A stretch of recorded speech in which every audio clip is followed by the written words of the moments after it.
6 months after the rescue at Volani Space, the galaxy had changed forever. Admiral Minho Park stood in the command center of his new flagship, watching real-time tactical displays that showed human forces operating across 17 different star systems. The small monitoring station where he had first received the Volani distress signal now seemed like a memory from another lifetime. Status report from all sectors, Minho requested from his communications officer. The responses came in rapidly from commanders throughout what had become known as the Liberation Zone. Captain Hyun Choi reported successful raids against 3 hegemony supply bases. Commander Bora Shin announced the establishment of 2 new refugee colonies for species fleeing hegemony persecution. Intelligence teams led by Nara Bay confirmed the destruction of a major enemy communication hub. The Ghost fleet no longer existed as a single hidden armada. It had grown into the Terran Armada, a coalition of human ships and vessels from allied species that struck at hegemony targets across 1,000 light-years of space. Every victory brought new allies, and every new ally brought additional resources and knowledge. Admiral, his tactical officer announced, "We're receiving a priority transmission from Fleet Admiral June. The hegemony is moving their largest fleet toward the Kepler sector. Intelligence estimates over 20,000 ships." Minho felt a familiar chill. The hegemony had finally assembled the massive force they needed to crush human resistance once and for all. 20,000 ships represented more military power than had been gathered in one place for centuries. "Where are they? Planning to attack?" Minho asked. "Unknown, sir. But they're following false intelligence we planted about Earth's location. They think our homeworld is in the Kepler sector, and they're preparing to destroy everything there." This was the culmination of months of careful deception. Human intelligence teams had been feeding the hegemony false information about Earth's location, drawing their massive fleet toward empty space while the real human homeworld remained hidden and defended. Dr. Ray Park's research teams had spent the past 6 months working with scientists from dozens of allied species. The results were revolutionary new technologies that combined human innovation with alien knowledge.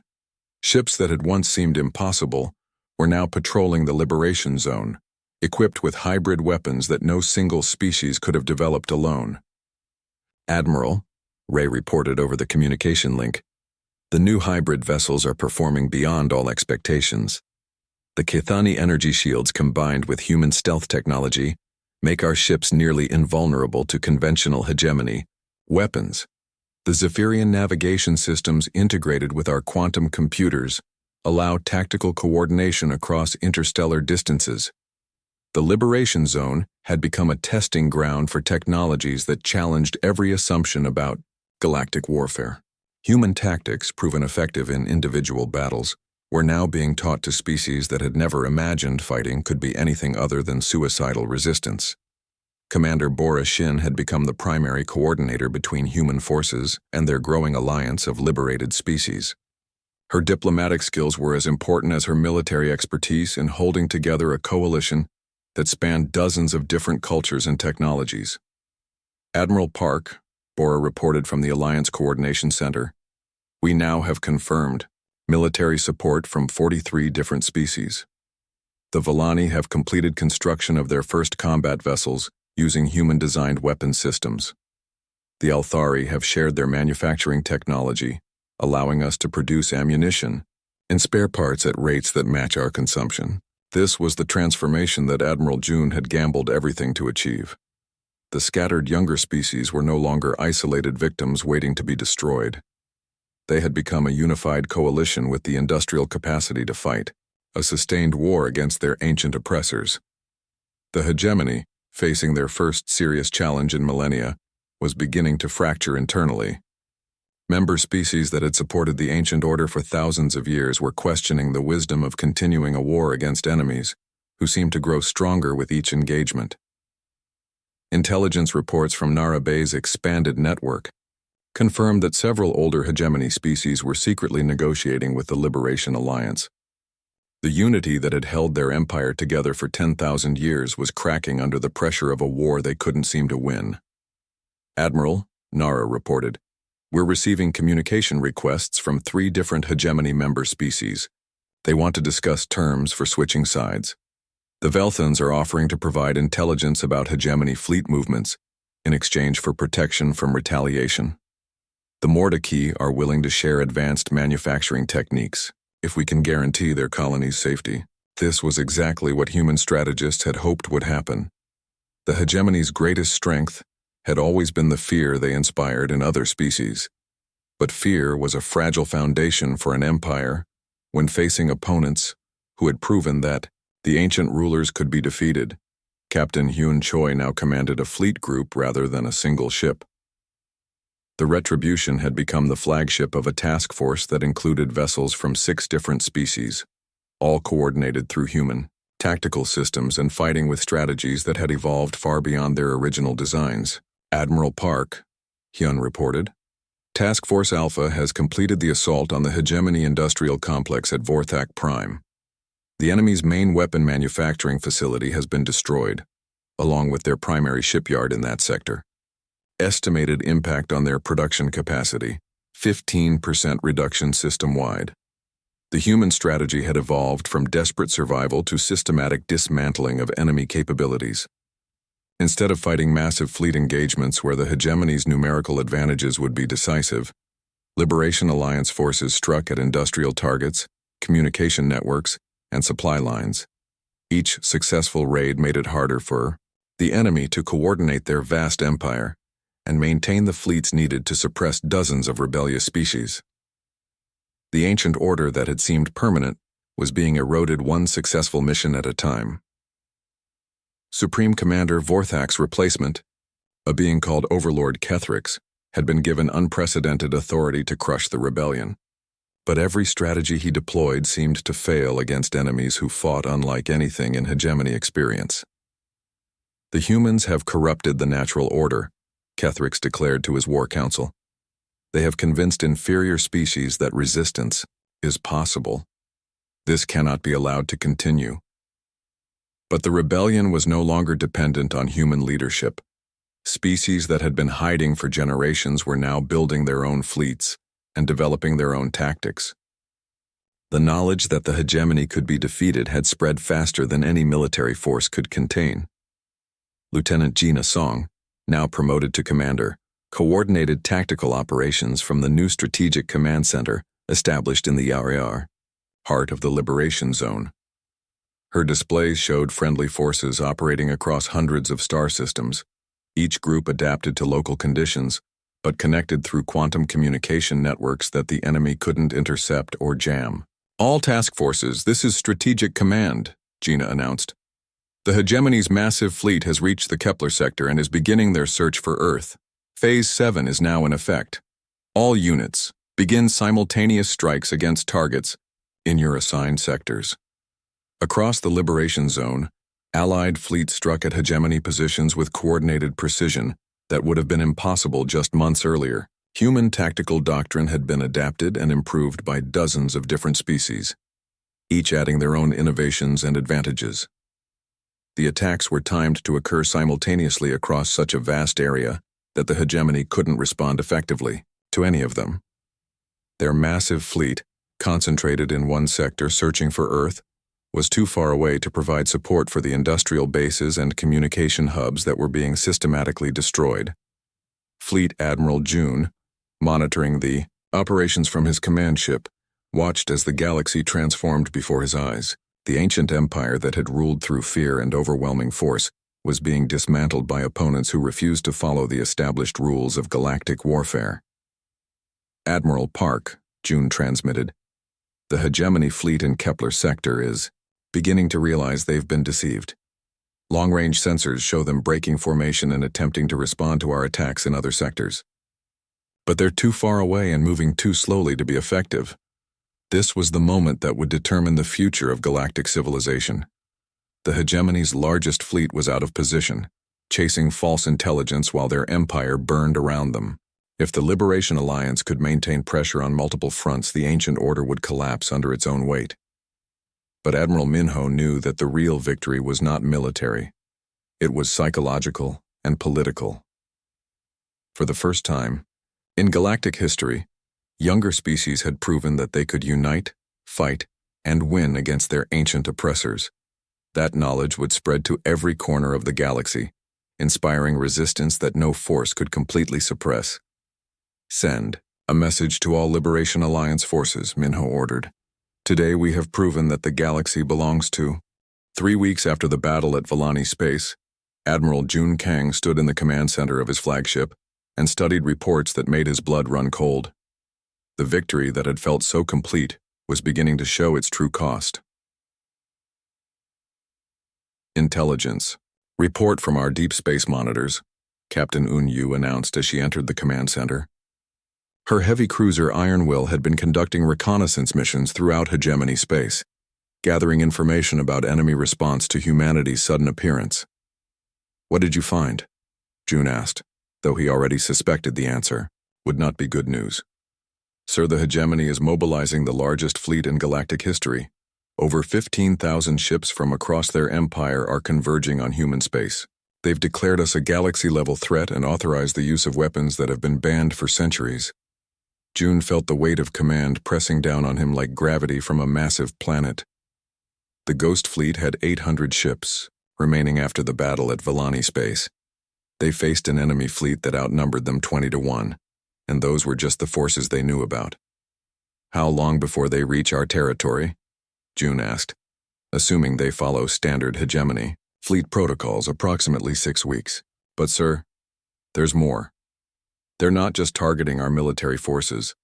Intelligence indicates they're planning to systematically destroy every human colony and outpost they can find. They want to eliminate our entire species. This was the price of awakening. For 3 years, humanity had lived in safety through hiding. Now they faced the full wrath of an empire that had ruled the galaxy for 10,000 years. The Ghost Fleet had proven that humans could fight and win individual battles. But could they survive a war of extermination? Commander Borashin arrived with more disturbing news. She had been working with the rescued Valani survivors, helping them establish temporary colonies on worlds outside hegemony control. But her real discovery was far more significant than refugee management. Admiral, Bora reported, the Valani have introduced us to representatives from over 30 other species. All of them have been marked for elimination by the hegemony. Sir, we're not the only ones they want to destroy. There are dozens of younger civilizations that have been hiding just like we were. Are any of them willing to fight? June asked. Most are too afraid. They've seen what happens to species that resist the hegemony, but some are willing to consider an alliance if we can prove that resistance is possible. The problem is that most of them have never developed military technology. They've been too busy hiding to prepare for war. June walked to the main display screen and looked at the star charts showing hegemony territory. Red markers indicated enemy fleet positions, while blue markers showed known locations of younger species. The red markers vastly outnumbered the blue ones, and most of the blue markers were scattered and isolated. Intelligence Officer Nara Bay arrived with her analysis of captured hegemony data. Her teams had been working around the clock to understand the true scope of the enemy empire and their military capabilities. Admiral, Nara said as she activated the main display. We've completed our analysis of hegemony military structure. The news is worse than we expected. Their empire spans over 4,000 star systems with total military forces estimated at over 100,000 ships. The numbers were staggering. Humanity had built the Ghost Fleet specifically to fight superior enemies, but even their most optimistic projections had never imagined facing odds of more than 100-1. What about their technology? June asked. Do we still have advantages there? Yes and no, Nara replied. Our weapons and tactics are still completely unknown to them, which gives us significant advantages in direct combat. But they have resources we can't match. They can afford to lose ships and learn from their mistakes. We can't afford to lose anything. This was the fundamental problem with humanity's situation. They had developed superior tactics and weapons, but they had no industrial base to support a long war. Every ship they lost was irreplaceable, while the hegemony could build new fleets faster than humans could destroy them. Dr. Ray Park entered the command center with her own troubling report. Her research teams had been analyzing the technology, They had captured from destroyed hegemony ships, hoping to find weaknesses they could exploit. "Admiral," Ray said, "the enemy technology is more advanced than we initially realized. Their ships use materials and energy systems that we can't reproduce. With current human manufacturing capabilities, if we could understand their industrial processes, we might be able to build ships that could match them in direct combat." "How long would that take?" June asked. "Years, possibly decades. And that's assuming we can capture intact manufacturing facilities and somehow hold them long enough for our scientists to reverse engineer their systems." The strategic situation was becoming clearer, and it was not encouraging. Humanity had superior tactics and some technological advantages, but they lacked the industrial capacity for a long war. They needed allies, resources, and time. 3. Things they were unlikely to get. Keeper Thule, the Villani coordinator who had become humanity's primary contact with other younger species, requested a meeting with the human command staff.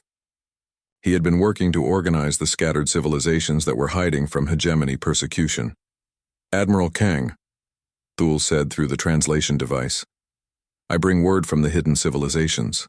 Many are willing to share their resources and knowledge with humanity, but they need proof that resistance can succeed." The Villani rescue was encouraging, but it was just one battle. "What kind of proof do they need?" June asked. "A major victory against hegemony forces in their own territory. Something that shows the ancient races can be defeated, even when they have every advantage. Most species have been hiding for generations. They need to see that the impossible is possible." June understood the request, but it presented an enormous challenge. The hidden civilizations wanted humanity to prove that the hegemony could be beaten in their own territory. But such a mission would require resources that humanity didn't have, and risks they couldn't afford to take. Captain Hyun Choi joined the meeting with his own assessment of the Ghost Fleet's readiness for extended combat operations. The Retribution and other human ships had performed perfectly in their first battle, but sustained warfare would present different challenges. "Admiral," Hyun reported, "our ships are operating at maximum efficiency, but we're already seeing wear on some of our experimental systems. The nano-weapon swarms are consuming raw materials faster than our fabrication units can replace them. Our quantum torpedo reserves are down to 60% after just one major battle." This highlighted another critical problem. Human weapons were incredibly effective, but they required resources and maintenance that could only be provided by specialized facilities back on Earth. Operating deep in enemy territory would gradually degrade their combat capabilities. "What about captured hegemony resources?" June asked. "Can we use their materials and facilities?"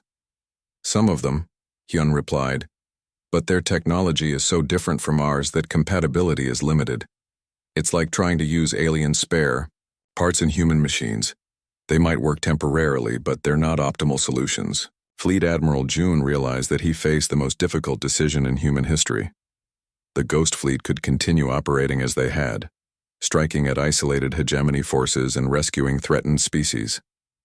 But this approach would eventually lead to defeat as enemy reinforcements overwhelmed them through sheer numbers.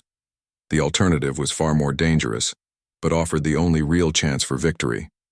Humanity could attempt to unite the scattered younger species into an alliance capable of fighting the hegemony directly. This would require major victories that proved resistance was possible, along with the sharing of human technology and tactics with species that had never prepared for war. "Send a message to Earth," June ordered. "Tell them the Ghost Fleet is changing from a defensive force to an offensive one. We're not going to wait for the hegemony to attack our colonies. We're going to hit their industrial bases and turn this into a war they can't win through numbers alone." "Sir," Captain Yoon said, "that's an enormous risk. If we fail, humanity will have no defenses left." "If we don't try," June replied, "humanity will be destroyed anyway. The hegemony has made it clear that they intend to eliminate our entire species. Our only choice is between dying as victims or dying as warriors who gave the galaxy a chance to be free." The meeting ended with orders that would transform the nature of human involvement in galactic affairs. The Ghost Fleet would no longer hide and strike at targets of opportunity. They would begin systematically attacking hegemony industrial centers and communication hubs, disrupting their ability to coordinate the massive fleet that was gathering to destroy humanity. But success would require more than military victories. It would require convincing dozens of terrified civilizations to abandon the safety of hiding and join a war against the most powerful empire in galactic history. As the human ships prepared to leave Villani space, Admiral June looked out at the stars and wondered if he had just condemned his species to extinction. The sleeping giant was fully awake now, but being awake meant facing enemies that had seemed like nightmares. The battle began in the most unexpected way possible. There were no massive explosions or dramatic ship charges.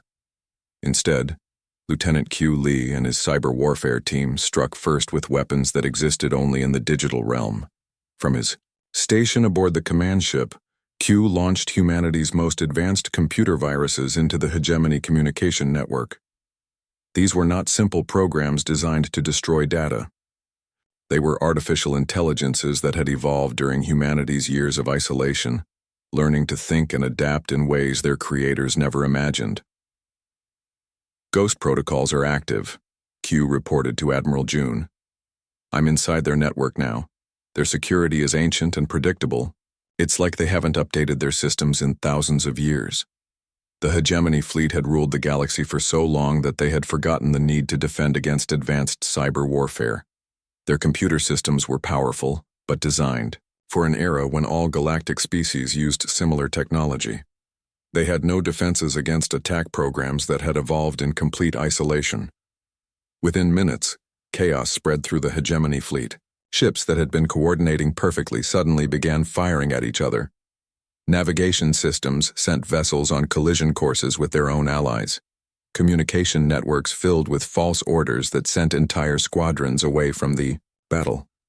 Supreme Commander Vorthak watched in horror as his perfectly organized fleet fell apart around him. Ships were reporting enemy contacts that didn't exist while ignoring actual human vessels that were moving into attack positions. His tactical display showed his own ships as enemy targets while marking human vessels as friendly forces. What's happening? Vorthak demanded of his technical officers. Sir, our computer systems are being attacked by some kind of digital warfare we've never seen before. The attacking programs are learning and adapting faster than we can counter them. They're turning our own systems against us. This was humanity's first advantage. Human computer technology had developed differently from the rest of the galaxy. While other species had focused on raw power and reliability, humans had created systems that could learn, adapt, and evolve. The isolation that had hidden them from their enemies had also allowed their digital warfare capabilities to develop along completely unique paths. Captain Hyun Choi watched the enemy fleet's confusion from the bridge of the Retribution. His massive dreadnought had moved to within weapons range of the Hegemony flagship without being detected. The enemy was so busy dealing with cyber attacks that they hadn't noticed the largest human ship positioning itself for a killing blow. All weapons ready, reported his tactical officer. Targeting the enemy command ship. Range, optimal. Fire, Hyun ordered. The Retribution's experimental weapon systems unleashed hell itself upon the Hegemony flagship. Quantum torpedoes that existed in multiple dimensions simultaneously struck shields that were designed to stop conventional energy weapons. Kinetic projectiles moving at significant fractions of light speed punched through armor that had been built to resist plasma bombardment. But the most devastating weapons were the nanoswarms. Billions of microscopic robots poured from the human ship and swarmed over the enemy vessel like intelligent metal insects. They adapted to every countermeasure the aliens deployed, learning and evolving in real time to overcome each new defense. The Hegemony flagship's shields collapsed under the combined assault. Its hull cracked open like an egg as weapons it had never been designed to resist tore it apart from the inside and outside simultaneously. Impossible, Vorthak whispered as his ship died around him. No primitive species should possess such technology. Commander Jin Park led a squadron of human fighters in hit-and-run attacks against the confused enemy fleet. His pilots had trained for years to fight opponents with superior individual ships, so they had developed tactics that no other species had ever considered necessary. Human fighters didn't try to engage enemy vessels in direct combat.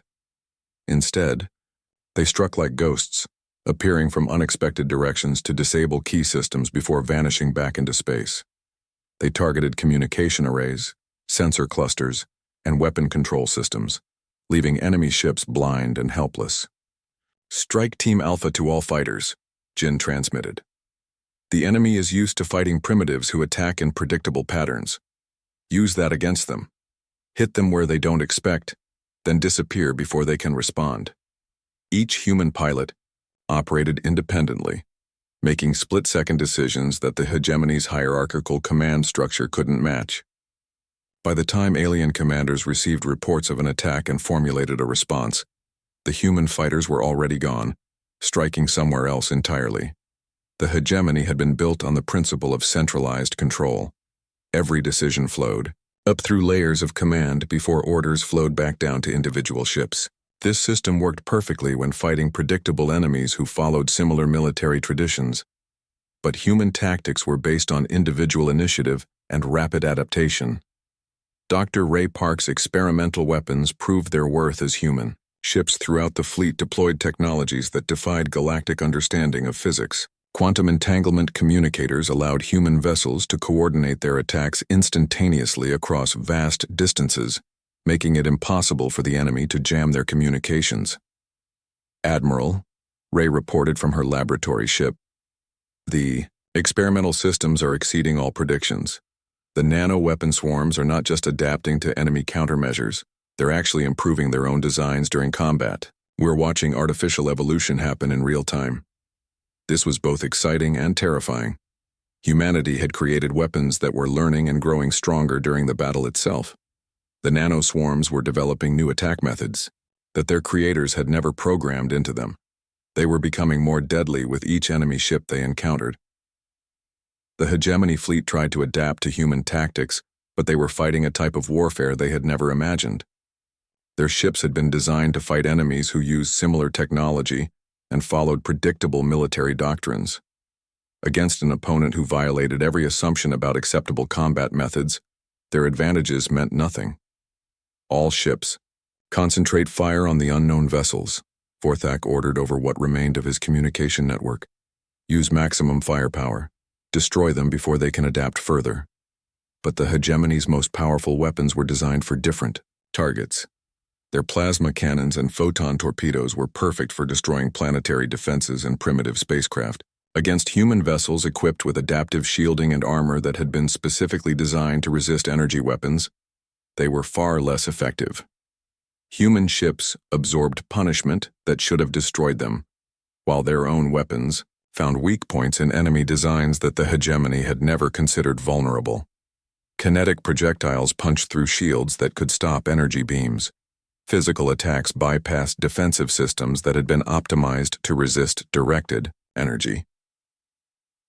Lieutenant Gina Song coordinated the tactical assault from her station aboard the Retribution. Her computer screens displayed battle information that was updating faster than human minds could process.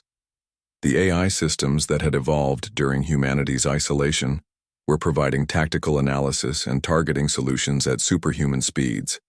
"Captain," Gina reported, "enemy formation is collapsing. Their command structure is breaking down as we eliminate their flagship and communication vessels. Individual enemy ships are beginning to operate independently, but they're not trained for that type of combat."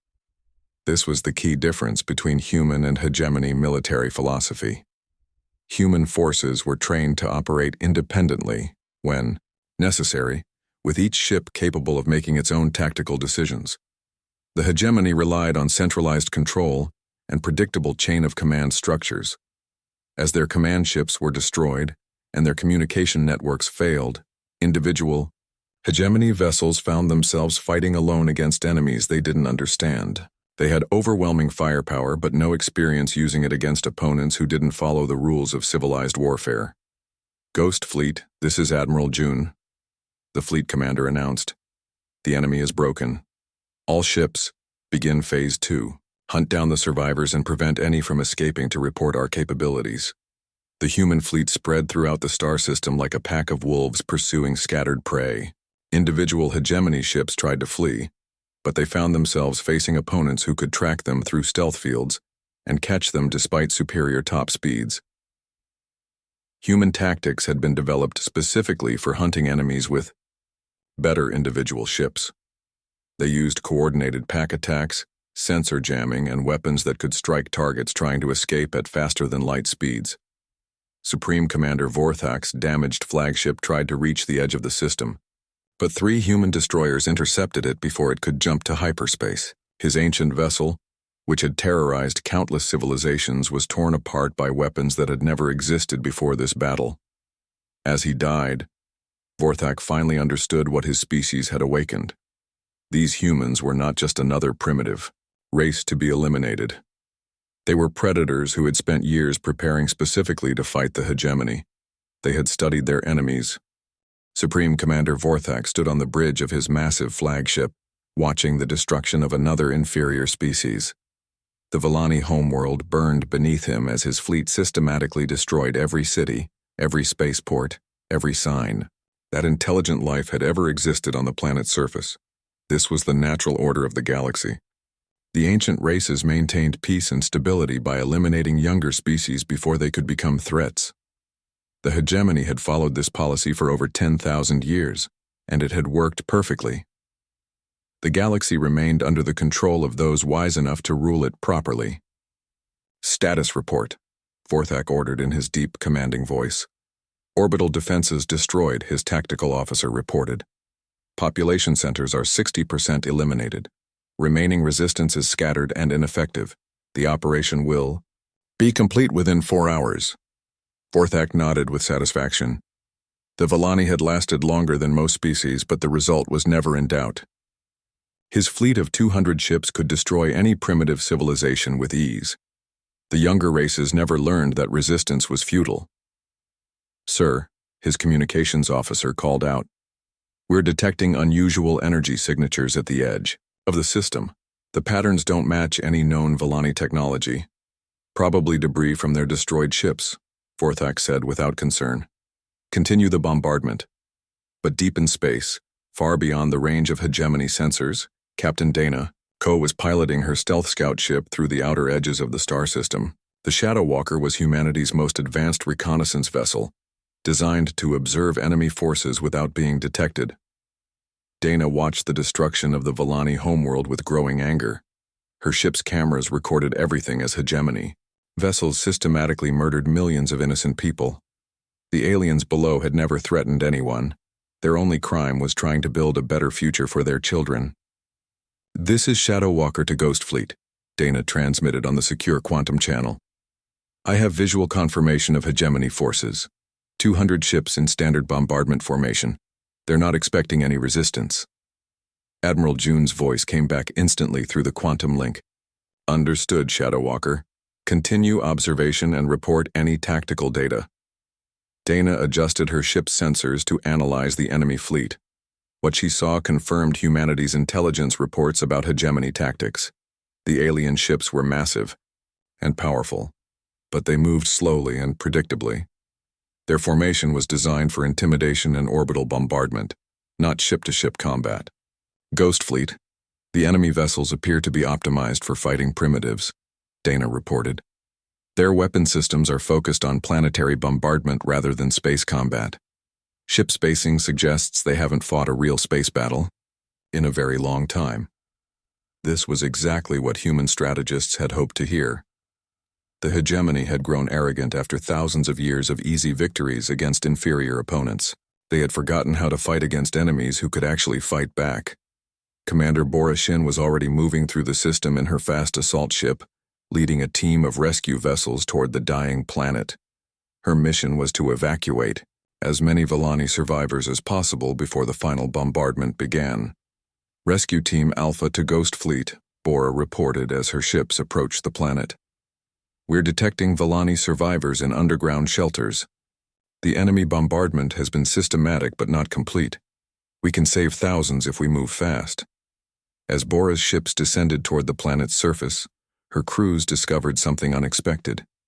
The Villani had not spent their final days in despair. Instead, they had been gathering intelligence about their attackers, documenting every ship type, every weapon system, every tactical pattern they could observe. "Admiral," Bora transmitted as her teams loaded Volani refugees.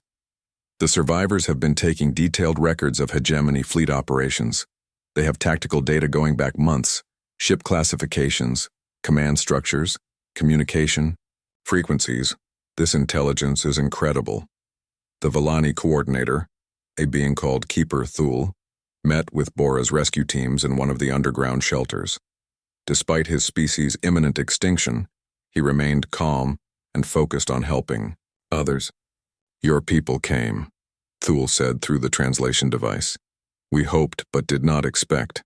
The hegemony has ruled for so long that most species believe resistance is impossible."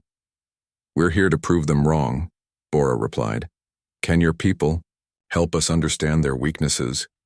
"We have studied them carefully," Thule said as he handed over data storage devices.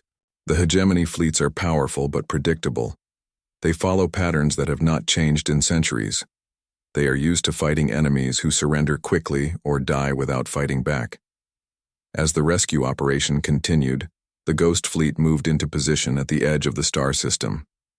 Admiral June studied the tactical data streaming in from his scout ships and rescue teams.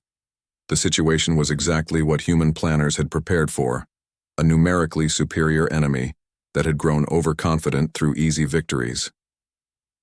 "All ships, this is Admiral June," he announced over the fleet communication network.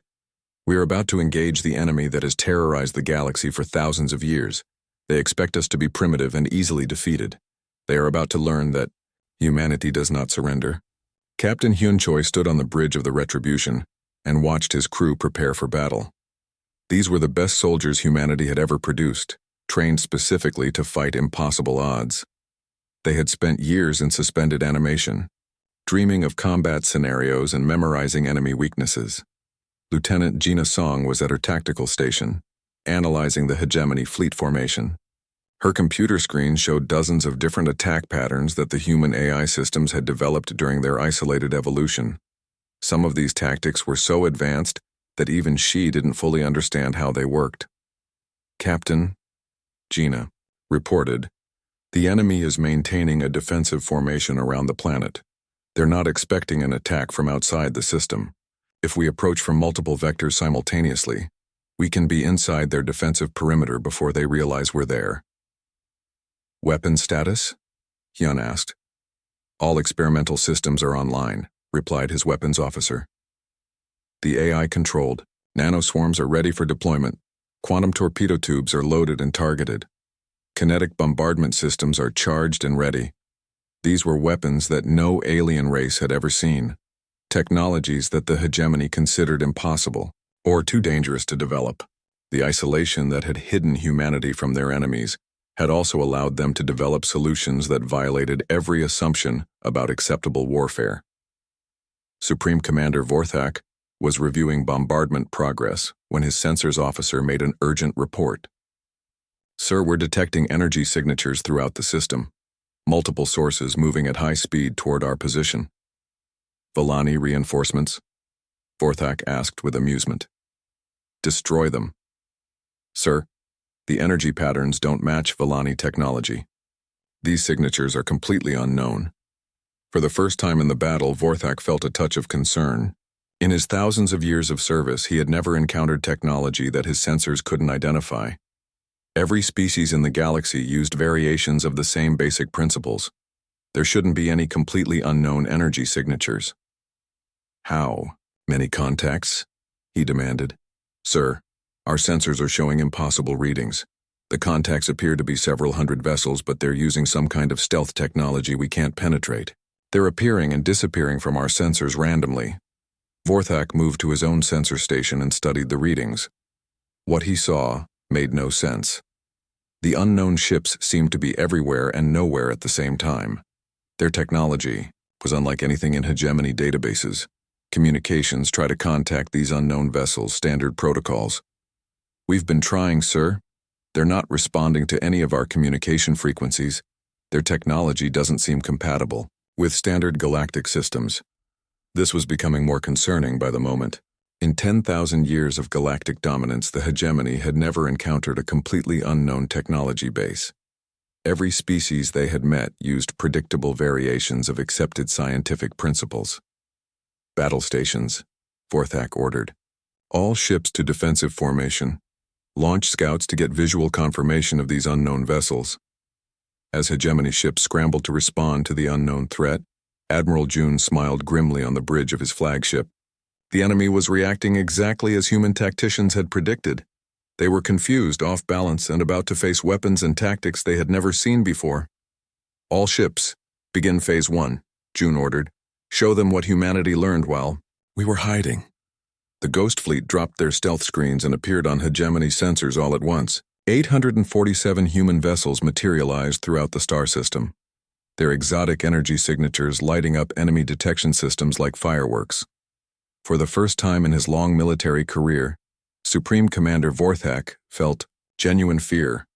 The unknown fleet was larger than his own, using technology that shouldn't exist, and they had somehow surrounded his forces without being detected. "Who are you?" he transmitted on all frequencies. The response came in perfect hegemony language, but the voice was cold, and the secure transmission took 2 hours to reach the Kepler void. In that cold, empty region of space between star systems, hidden among artificial asteroids and electromagnetic shields, the deadliest fleet in human history waited in silence. Fleet. Admiral Jun Kang was reviewing combat reports when the emergency signal reached his flagship. He had been awake for only 6 months of the past 3 years, taking turns with his senior officers to monitor the Ghost Fleet while the rest of the crews slept in suspended animation. It was a lonely duty, but someone had to watch over humanity's greatest secret. The message from Admiral Park changed everything. June read it 3 times before he fully understood what was being asked of him. The Villani were dying, and Park wanted to wake the entire Ghost Fleet to save them. "Computer, wake Captain Choi immediately. Emergency protocols." The artificial intelligence that ran the flagship responded in a calm voice. "Waking Captain Choi now. Estimated time to full consciousness, 15 minutes.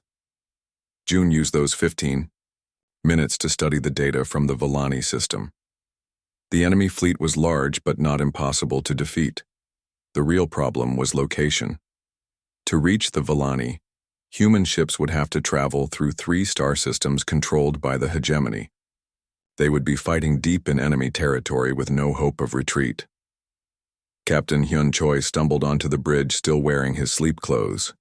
The suspended animation process left everyone confused and weak for the first few minutes after waking. Hyun had been asleep for 8 months and his body needed time to remember how to function. "Admiral," Hyun said, his voice thick with sleep. "What's the emergency?" "We have a rescue mission. Possible combat with hegemony forces." June showed him the data from the Villani system. "I need your ship ready for battle in 12 hours. Hyun's confusion disappeared instantly. He had trained his entire adult life for this moment. The crew of the Retribution were the best humanity had ever produced, and their ship was built specifically to fight enemies much stronger than humans. "How many ships are we taking?" Hyun asked. "All of them." The words hit Hyun like a physical blow. The entire Ghost Fleet had never been awake at the same time. 847 ships represented humanity's entire military capability. If they lost this battle, Earth would be defenseless. "Sir, are you sure about this? We're risking everything for aliens we've never met." June looked out at the artificial asteroid field that hid their ships. Each rock contained sleeping crews who had given up normal lives to prepare for a war they hoped would never come. Men and women who had accepted that they might die far from home, fighting enemies they had never seen. "Captain, I've read the Villani data. They're following the same path we took, same mistakes, same discoveries, same hopes for the future. If we don't help them, we're no better than the hegemony." Across the Ghost Fleet, ships began to wake up. Captain after captain received the same message: prepare for combat in 12 hours. Crews that had been sleeping for months or years stumbled from their suspension pods and began the complex process of bringing their vessels back to full operational status. On the Retribution, Lieutenant Gina Song was already at her tactical station despite having been awake for less than an hour. She was the youngest officer in the Ghost Fleet, but her skill with combat simulations was legendary. During her time in suspended animation, her dreams had been filled with battle scenarios against every known alien ship type. "Captain," Gina said as she reviewed the enemy data, "the hegemony fleet follows standard formation patterns. They're expecting to fight primitives with simple weapons. Their ship positioning shows they've never faced real resistance." "What do you recommend?" Hyun asked. "Hit them fast and hard before they can adapt. Use our stealth capabilities to get close, then overwhelm their command ships. Without central coordination, their numerical advantage becomes a weakness." In the engineering sections of the Ghost Fleet, crews worked frantically to bring their EL hybrid technology online. The ships used a combination of captured alien technology and human innovations that had been developed during the years of hiding. The result was vessels that fought unlike anything else in known space. Commander Tae Woo, chief engineer of the fleet, sent reports to Admiral June as each ship came online. The news was better than expected. The technology that had seemed experimental when they went to sleep had continued to evolve during their dormant period. Human artificial intelligence systems had been running simulations and improvements for years without any outside interference. "Admiral," Tae reported over the fleet, "communication system. Our ships are not the same as when we went to sleep. The AI systems have been working independently all this time. They've developed new tactical programs and weapon configurations that I've never seen before." This was both exciting and terrifying. The human AI systems had been isolated from galactic networks for security reasons. They had evolved in complete isolation, developing solutions that no other species had ever considered. The Ghost Fleet was about to enter battle with weapons and tactics that were completely unknown to their enemies. Dr. Ray Park, the fleet's chief scientist, was reviewing the most classified projects when the wake-up call came. Her laboratory, ships contained humanity's most dangerous experiments, technologies that the older alien races had declared too dangerous to develop, weapons that violated every galactic treaty about acceptable warfare. "Admiral," Ray said as she contacted the flagship, "some of our experimental systems are showing readings I've never seen. The quantum entanglement communicators have been evolving on their own. The nano-weapon swarms have developed new attack patterns. I'm not even sure I understand how some of this technology works anymore." June felt a chill run down his spine. Humanity had built the Ghost Fleet to fight impossible odds, but they might have created something beyond their own understanding. The isolation that had protected them from alien detection had also allowed their technology to develop in ways no one had predicted. "Is it safe?" June asked. "I think so. The AI systems still recognize human command codes, but sir, when we use these weapons in battle, we're going to surprise ourselves as much as the enemy." As the 12-hour deadline approached, Admiral June stood on the bridge of his flagship and watched the Ghost Fleet come fully online for the first time in its history. 847 ships of various sizes, each one packed with sleeping humans who were now waking up to face the biggest battle in human history. The crews were different after their long sleep. They moved with the precision of people who had spent years training in their dreams. The suspended animation process had allowed them to run millions of combat simulations while their bodies rested. They had practiced every possible battle scenario and memorized the capabilities of every known enemy ship. But as reports came in from across the fleet, it became clear that they would be fighting with weapons and tactics that even they did not fully understand. The human AI systems had spent years of isolated development creating solutions to problems that might not even exist yet. "Fleet status report," June ordered. "All ships report ready for combat," his communications officer replied. "Navigation. Systems are plotting the route to Villani space. Estimated travel time 18 hours. June looked at the tactical display showing the route through hegemony territory. It was a path that would take them past several alien strongholds and through regions where human ships had never been detected. Once they started this journey, there would be no turning back. "Send a message to all ships," June ordered. "Today, we stop hiding. Today we show the galaxy that humanity will not stand by while innocent people are murdered. The Villani asked for help, and we're going to give it to them. But remember, once we reveal ourselves, the hegemony will never stop hunting us. We're not just saving the Villani. We're starting a war that will decide the future of the galaxy. The Ghost Fleet began to move. 847 ships that had never been seen by alien eyes slipped out of their hiding place and began the journey to their first battle. Behind them, they left the safety of isolation. Ahead of them waited an enemy that had ruled the galaxy for thousands of years. But humanity was no longer the frightened species that had run away after first contact. They had spent years preparing for this moment. They had built ships designed specifically to fight superior enemies. They had trained crews to face impossible odds. The sleeping giant was fully awake now, and it was angry. The alarm sounded through the deep space station like a scream in the darkness. Admiral Minho Park jumped from his chair as red lights flashed across the command center. For 3 years, nothing had disturbed the silence of eternal watch. 3 long years of hiding at the edge of human space, watching for the enemies they all knew would come someday. "What is it?"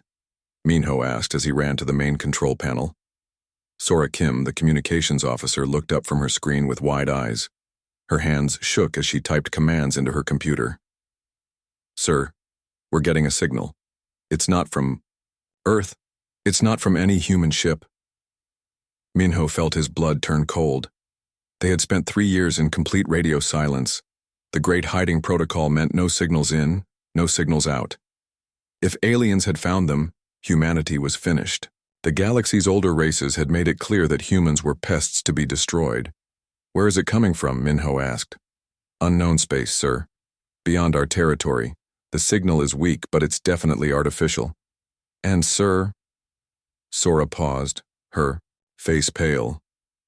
"It's encrypted. Someone is trying very hard to hide this message." Minho walked to the big window that looked out into space. Billions of stars sparkled in the darkness, and somewhere out there, ancient alien races controlled vast empires. Humans had learned the hard way that the galaxy was not friendly to newcomers. First contact with the hegemony had taught them that younger species were seen as threats to be eliminated before they could become problems. "Can you decode it?" Minho asked. "Working on it now, sir. The encryption is complex but not impossible. Give me 20 minutes. Those 20 minutes felt like 20 hours. Minho paced around the command center while his small crew worked at their stations. The Eternal Watch was not a warship. It was a listening post, built to hide and observe. Its crew of 50 people had volunteered for a boring but vital job, to watch for signs that humanity's enemies had found them. Yuna Lee, the station's scientist who studied alien life, came running into the command center. Her lab coat was wrinkled, and her hair was messy from working long hours. "Admiral, I heard the alarm. What's happening?" "Unknown signal from outside human space," Minho said. "Sora is trying to decode it now." Yuna's face went pale. Like everyone else, she knew what alien contact meant. The hegemony had made their position clear. Younger species must be destroyed before they could challenge the ancient order of the galaxy. Humans had survived their first contact only by running away and hiding. "Got it," Sora shouted from her station. "The signal is decoded. Sir, you need to see this." The main screen in the command center lit up with alien text that slowly changed into human words as the computer translated it.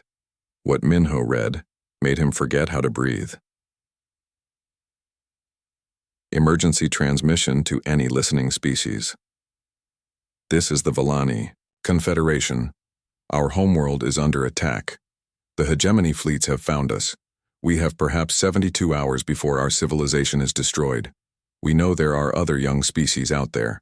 We have detected technology signatures from your direction. If you have the power to help, please respond. We do not want to die alone." The command center fell silent. Minho read the message again, then a third time. The Villani were asking for help. They had found signs of human technology and thought humans might be advanced enough to fight the hegemony. "Sir," Sora said quietly, "there's more data attached to the message. Star charts, fleet positions, technical specifications. They're giving us everything they know about hegemony forces in their sector." Yuna moved to her own computer and started analyzing the data. "Admiral, this is incredible. The Villani have been tracking hegemony movements for months. They know ship types, weapon capabilities, command structures. This intelligence is worth more than gold. Minho studied the star charts on the screen. The Villani system was far from human space, deep in territory controlled by the hegemony. If humans tried to help, they would have to travel through enemy space and fight a battle they had no chance of winning. But as he read more of the Villani data, something else became clear. The aliens reaching out were not just another species. Their technology levels were similar to what humans had achieved 50 years ago. Their social development followed patterns that reminded him of Earth's history. The Villani were walking the same path humanity had taken. "Yuna," Minho said, "what do you make of this biological data they sent?" Yuna's fingers flew across her keyboard as she analyzed the information. Her eyes grew wide as she read the results. "Sir, this is amazing. The Villani show evolutionary patterns very similar to humans. Their brain development, their social structures, even their art and music. It's like looking at humanity's past, or humanity's future," Minho said quietly. "If we had not learned to hide, the hegemony would have destroyed us just like they're destroying the Villani." The weight of the decision pressed down on Minho like a mountain. For 3 years, humanity had stayed hidden and safe. They had built secret fleets and prepared for war, but always with the hope that they might never need to fight. The galaxy was vast, and there was always a chance that the ancient enemies would never find Earth. Now, innocent people who reminded him of humanity were about to die. They were reaching out in desperation, hoping that someone would care enough to help. They were following the same path of growth and discovery that had made humans special, and they were about to be murdered for it. Minho thought about the Ghost Fleet, humanity's secret armada hiding in the Kepler void. 847 ships built in secret over decades, crewed by volunteers who had accepted that they might spend years in suspended animation waiting for a war that might never come. Ships designed specifically to fight enemies much more advanced than humanity. "Sir," Sora said, "the Villani are still transmitting. They're sending updates on the battle. The hegemony fleet is larger than expected. Over 200 ships." Minho closed his eyes and made the hardest choice of his life. Humanity could stay, hidden and safe while the Villani died. Or they could reveal themselves to help people who desperately needed saving, knowing that it would start a war humanity might not win. "Sora, open a secure channel to Fleet Command. Tell them we need to speak with Admiral Jun Kang immediately. Use the highest priority codes." "Sir, that will break radio silence. They'll know we're here. The hegemony is busy destroying the Villani. They won't notice one small signal." Minho looked out at the stars again. "Besides, I think our hiding days are over." As Sora worked to contact the Ghost Fleet, Minho read the Villani message one more time. Somewhere in the darkness, people who had never hurt anyone were about to die simply because they had dared to reach for the stars. The ancient races of the galaxy wanted to keep the universe frozen in time, with themselves forever in control. But humanity had not survived by accepting the way things were. They had survived by fighting for what was right, even when the odds were impossible.